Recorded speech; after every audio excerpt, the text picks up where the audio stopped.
Good morning, everyone. Morning. It's quite an early panel, so I wasn't really sure if all of our panelists were going to be able to get up and make it here this morning, so I over-invited.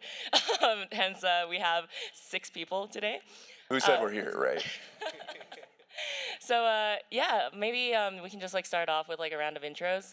We're gonna be pretty quick with our answers, but yeah, if anyone wants to elaborate on anything, do feel free. So yeah, you want to start? Sure. Thanks, Arisa. I'm Dagan. I do community work over at Vega Protocol.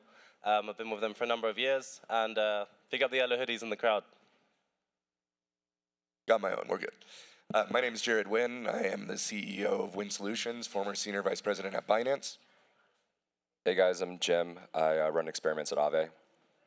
Hey guys, this is Mirza, Head of Business Development at Injective. Hey, I'm Justine, Head of Strategy at Rabbit Hole, and I help to stand up our community-driven meta governance pod. Awesome. Yeah, thanks everyone. I think we have like a very interesting panel with a lot of different protocols. So maybe we can just like kick it off by, I guess, asking like, I guess what is community to you, and I guess how big is your community right now, and I guess one word to describe it. Okay, you asked 3 questions. And 20 minutes. 20 minutes, we can do it.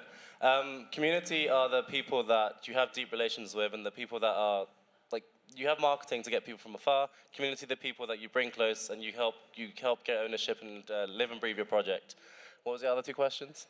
Well, how big is your community right now in Vega, and one word to describe it? So it depends which social channels you look at or what different things, but our community's fairly big, like maybe 40, 50,000 across different channels, and it depends. There's probably bigger reach than that.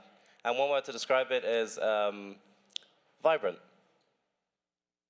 So well, we're an advisory agency. We work with anywhere from 10 to 15 clients at any given time, so our community across them is probably hundreds of thousands, but ultimately, community for us is everything. Community is the initiation of what actually occurs with a project, and without it, it's never going to be successful with that regard. So community is loyalty, community is trust, community is everything that you do what you do for, in my opinion. So that's where we kind of come in and help. We kind of help that chicken and egg situation of what comes first, the investment or the community. So we kind of help with that kindling and ultimately trying to create that. So that comes with a narrative and everything behind it. Community for me is like co-ownership. So it's, I think when you're a team starting to build something open source in crypto, you want to think about your team as a steward of something that other people are ultimately going to own and build on. And so that is kind of like the North Star of what we do at Aave. Our community, depends how you slice it, but the Aave protocol community is large and awesome. And we just launched a new protocol called Lens. That's a hat I'm wearing,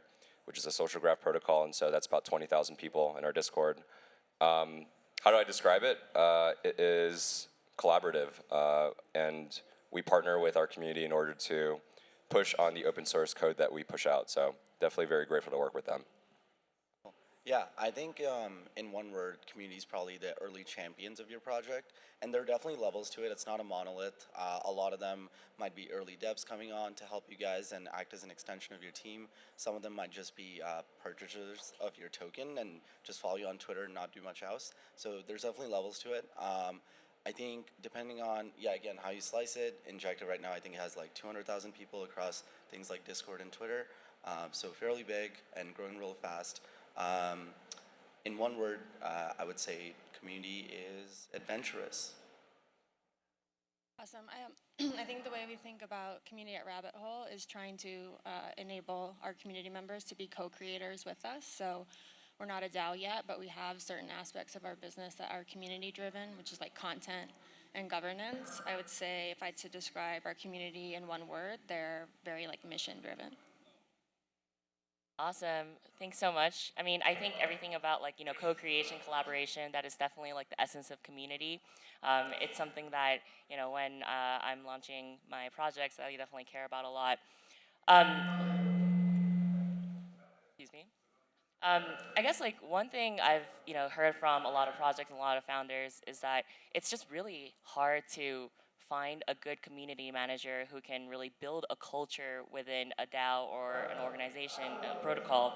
I guess how did you guys get hired, or how did you guys find your community manager, and what do you think made them special?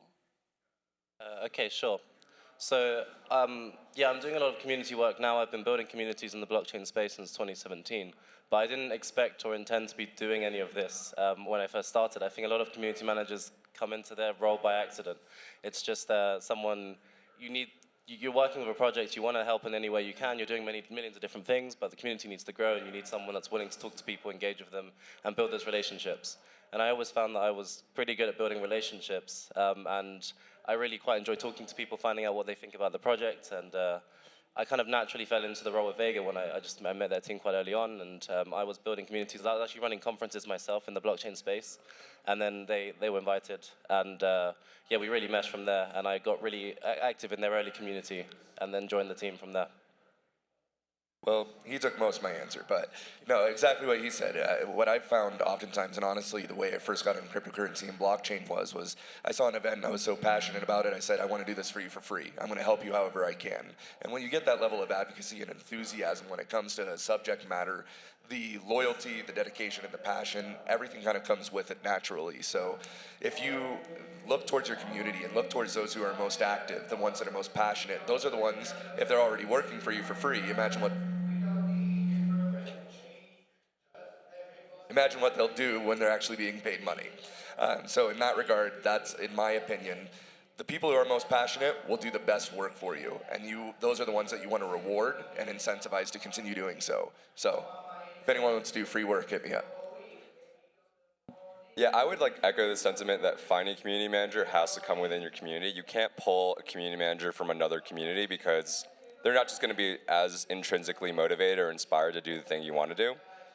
When I think about like hiring a community manager, it's all about like who is like a true generalist. Like a community manager is a combo of like marketing and program management and capabilities development and even like some growth and product. And so it's a really, really weird new role that we're seeing in crypto. And yeah, you just have to find someone that is going to essentially raise their hand and put in the hours before they are going to get compensated for it.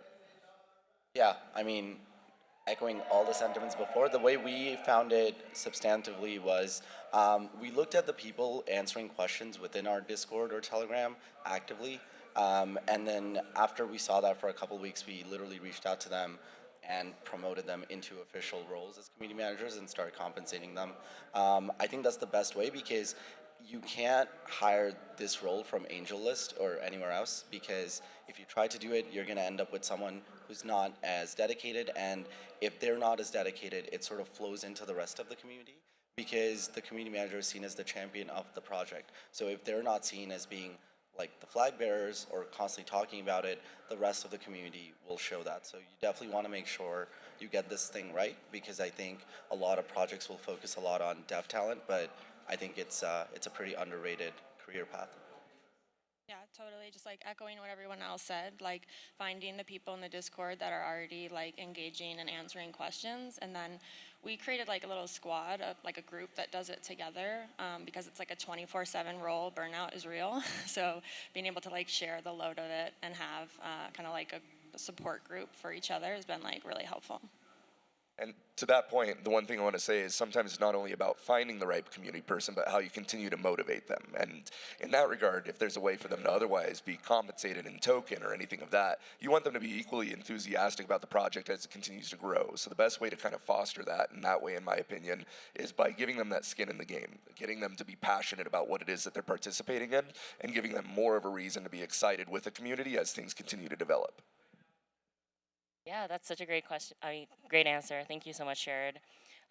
So maybe like we can talk about the future a little more. So right now, a lot of communities within the crypto space are, fairly small. Some of them are pretty big, but it's still, very nascent.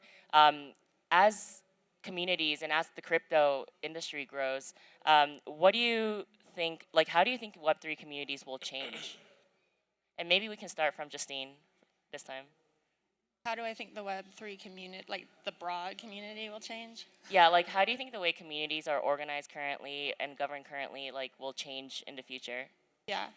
I think like what we're really focused on at Rabbit Hole is like helping users move into like participants and then into contributors. So hopefully as we get like a new wave of users, like the current users can move into more active contributors and be like more active participants in like the communities that they're engaged with.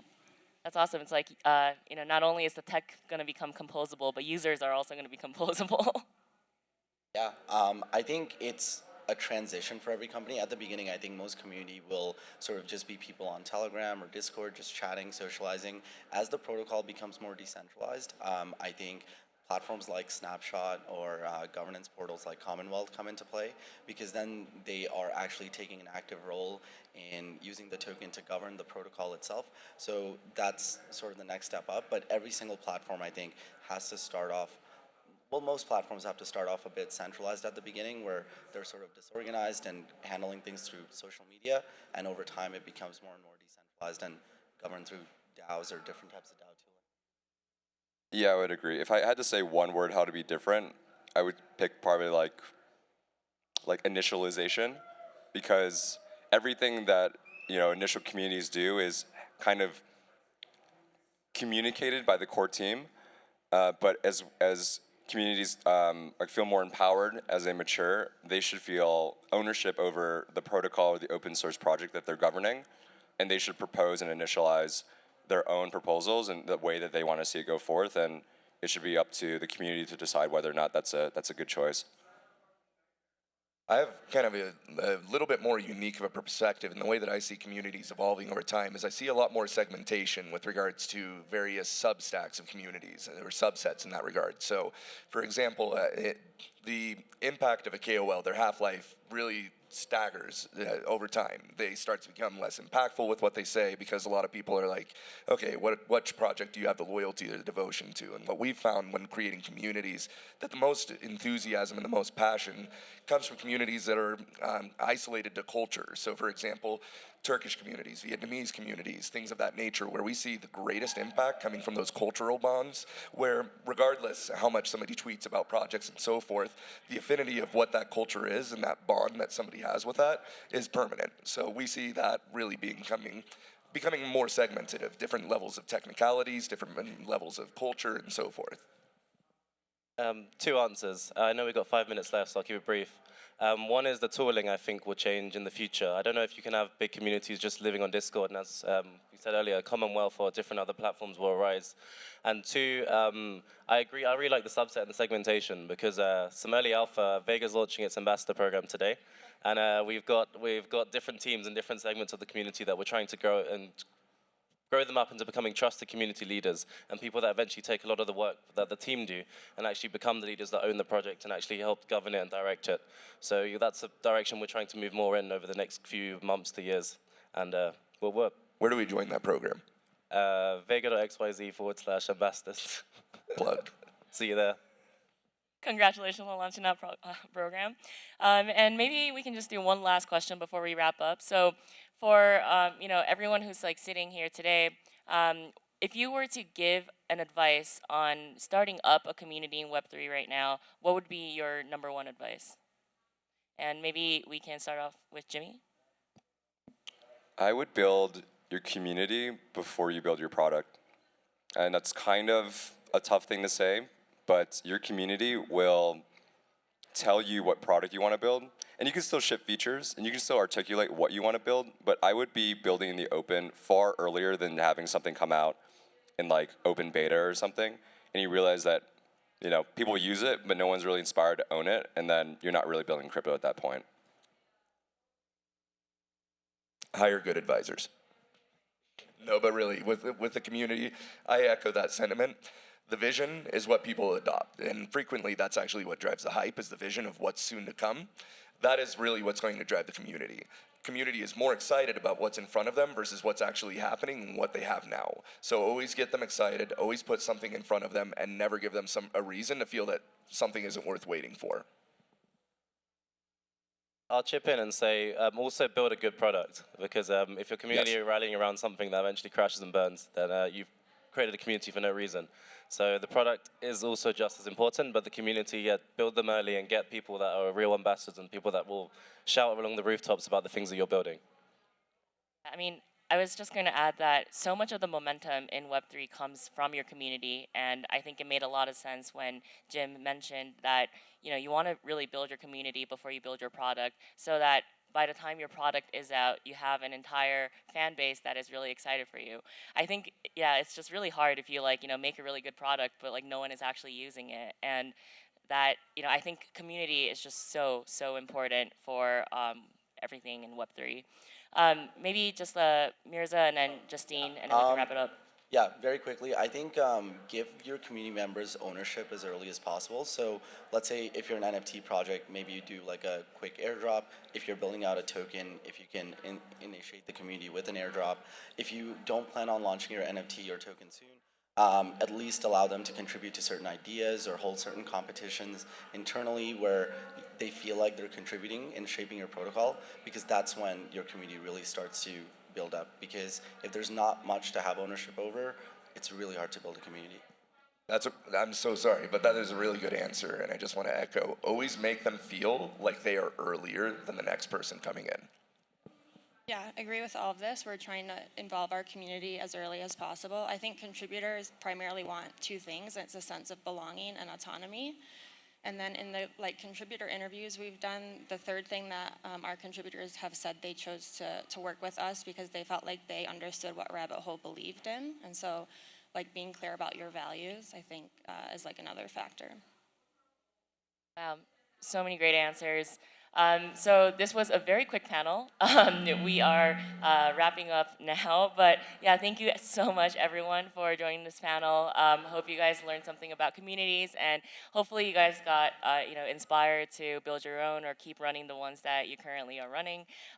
We'll be around a couple minutes after this. Please come and say hi. Thank you. Thank you. Thank you.